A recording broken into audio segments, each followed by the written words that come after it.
the Chief Executive Officer of Ethiopian Investment Holdings, EIH, Brooke Taye, has emphasized that a strong rule of law and effective alternative dispute resolution (ADR) mechanisms are central to Ethiopia's ongoing economic transformation, noting that legal and institutional reforms are key drivers of investment, growth, and sustainable development.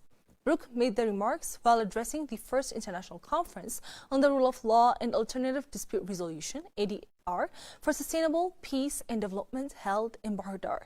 The two-day conference was jointly organized by the Amhara Regional Supreme Court and Bahirdaar University and brought together senior government officials, legal experts, academics, investors, and development partners.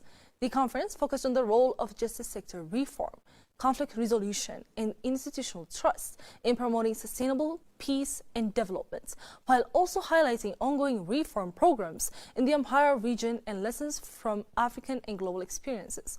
In his address, Brooke explained that Ethiopia's recent economic progress is closely linked to clarity in policy direction and institutional reform introduced over the past 5 to 6 years.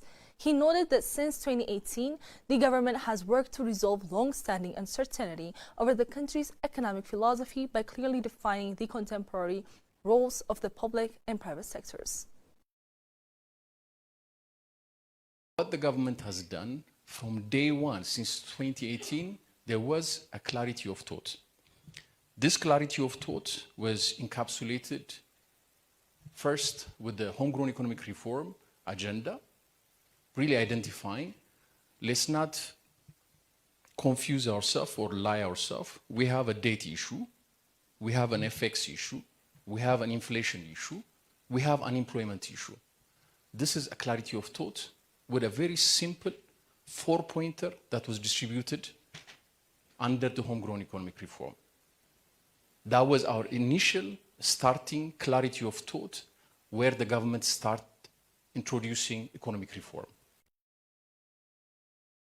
According to the EIH CEO, this clarity has enabled Ethiopia to better manage domestic and global challenges, resulting in notable economic gains, including the doubling of GDP and per capita income over the past 5 years, as well as a significant reduction in inflation.